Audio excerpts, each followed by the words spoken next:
আসসালামু আলাইকুম, welcome back to my channel ফawjiasmom। আজকে আমি fawjiasmom আপনাদের সামনে আবারও হাজির হয়ে গিয়েছি নতুন একটা পিঠার রেসিপি নিয়ে। আর এই পিঠাটা খেতে দুর্দান্ত লাগে। আর কিভাবে করেছি আমি পুরো প্রস্তুত প্রণালীটা দেখিয়ে দিচ্ছি। তো আমি পিঠাটা বানানোর জন্য প্রথমে একটা কড়াই বসিয়েছি চুলায়, আর সেখানে আমি হাফ কাপ গুড় দিয়েছি। আর গুড়টাতে আসলে ময়লা ছিল, বাজারে কেনা গুড়, সেজন্য আমি গুড়টাকে একটু সামান্য পানি দিয়ে গলিয়ে তারপর এটা ছেঁকে দেন আমি কাজটা করব। মানে এটার যে পুরটা, পিঠার যে পুর, সেই পুরটা বানিয়ে নেব।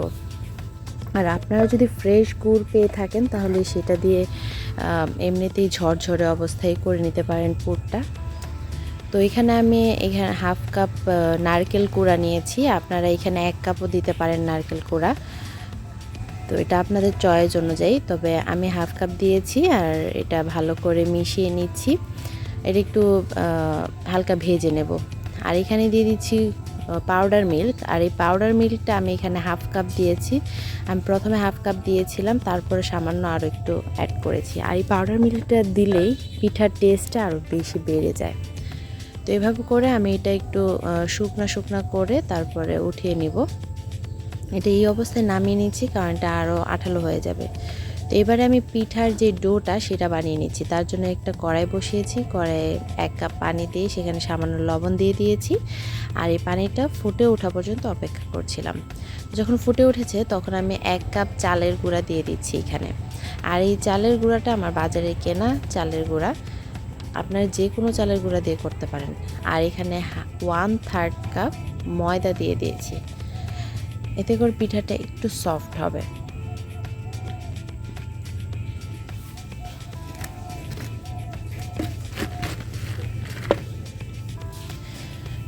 তো এবারে আমি একটু নেড়ে চেড়ে দিচ্ছি মিশিয়ে, আর একটু নেড়ে চেড়ে দিয়ে তারপর আমি ঢেকে রাখবো কিছুক্ষণ। আর এই ঢাকা অবস্থায় কিন্তু সেদ্ধ হয়ে যাবে।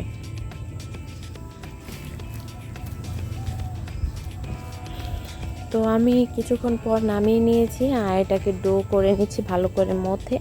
আর এটা গরম থাকা অবস্থায় মথে নিতে হবে। আর তার জন্য আপনারা চাইলে হাতে ঠান্ডা পানি ভিজিয়ে নিয়ে এটা করে নিতে পারেন। তো এবারে আমি দুটো পিঠা বানাবো এটা দিয়ে। আমি ছোট বানাবো না, একটু বড় সাইজের করে বানাবো, একটা ছোট আর একটা বড় সাইজের।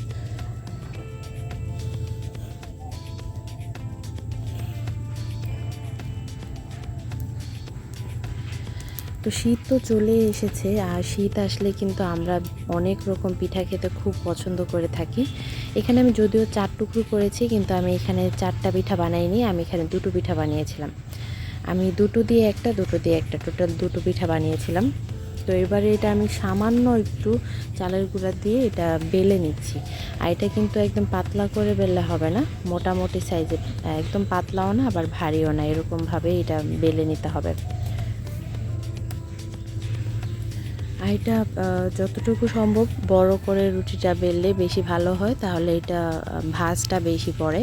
তো এবারে আমি সেই পুরটা ভিতরে দিয়ে দিচ্ছি আর দিয়ে এটা ছড়িয়ে দিব।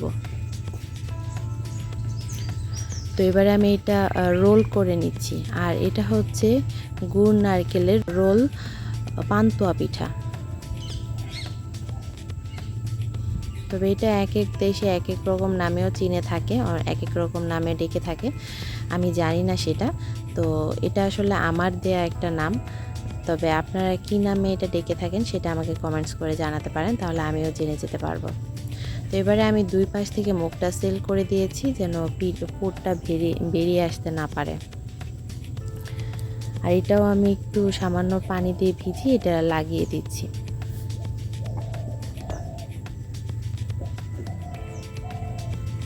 তো হয়ে গেল আমার একটা পিঠা। তো আমি আরেকটা পিঠা দেখিয়ে দিচ্ছি, সেটাও বেলে নিয়েছি। তো এবারে আমি এখানে পুরটা দিয়ে দিব।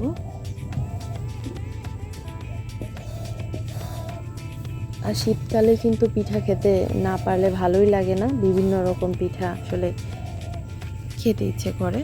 মানে আপনারা চাইলে এই পিঠাটা এইভাবে খেতে পারেন। তো এখনও পর্যন্ত যারা আমার এই চ্যানেলটিকে সাবস্ক্রাইব করেনি, প্লিজ সাবস্ক্রাইব করে আমার চ্যানেলটির পাশে থাকবেন। পাশে থাকা বেল আইকনটি ক্লিক করে দেবেন, এতে করে নতুন নতুন রেসিপিগুলো আপলোড হওয়ার সাথে সাথে আপনার নোটিফিকেশন পেয়ে যাবেন। আর অলরেডি যারা সাবস্ক্রাইব করে আমার চ্যানেলটির পাশে রয়েছেন তাদেরকে অসংখ্য অসংখ্য ধন্যবাদ আমার চ্যানেলটিকে সাপোর্ট করার জন্য।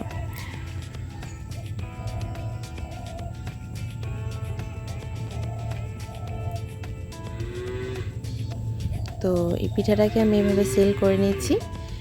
আর এটা আমি ভাপে এটা করব, তার জন্য এখানে রাইস কুকার বসিয়ে নিয়েছি। আপনারা চাইলে হাঁড়িতেও করতে পারেন। তো রাইস কুকারে যখন পানিটা গরম হয়ে গিয়েছে সেই সময় আমি পিঠা দুটো দিয়ে দিচ্ছি আর দিয়ে ঢেকে দেবো। আর এটা হতে কিন্তু বেশি সময় লাগে না।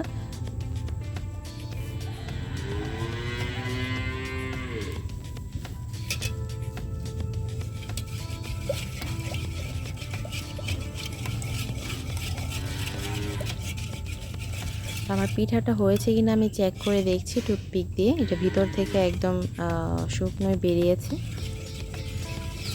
আমার পিঠাটা হয়ে গিয়েছে। তো এবারে আমি নামিয়ে নিয়ে এটা সামান্য ঠান্ডা করে নিয়েছি আর এটা আমি কেটে নিচ্ছি আমার পছন্দ মতো। আপনারা আপনাদের পছন্দ মতো কেটে নিতে পারেন।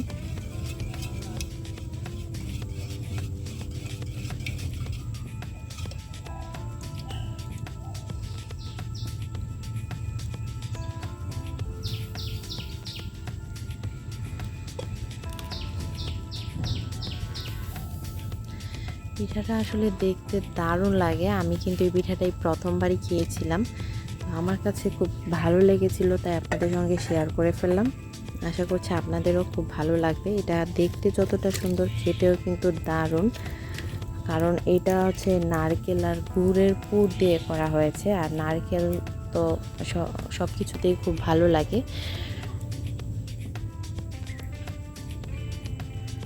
আর সেজন্য আমি এটার নাম দিয়েছি নারকেল গুড় নারকেলের রোল পান্তুয়া পিঠা।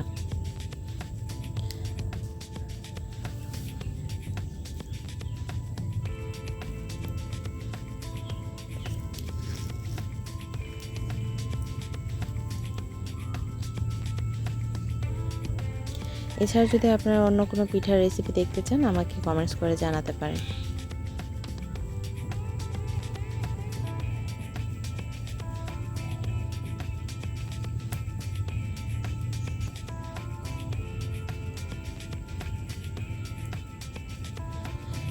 এই হচ্ছে আমার পিঠা, দেখুন কি দারুণ লাগছে দেখতে পিঠাগুলো। আর খেতেও যা ছিল না, হালকা একটু গরম গরম ছিল আর খেতে দারুণ ছিল এই পিঠা। তো আপনারা একবার ট্রাই করে দেখবেন। আর আশা করছি আপনাদের ভালো লাগছে। আর যদি ভালো লেগে থাকে প্রতিবারের মতো লাইক কমেন্ট শেয়ার করতে ভুলবেন না। সাবস্ক্রাইব করে আমার চ্যানেলটির পাশে থাকবেন। ততক্ষণ আমার ভিডিওটা দেখার জন্য ধন্যবাদ। সবাইকে ভালো থাকবেন সবাই। আল্লাহ হাফেজ।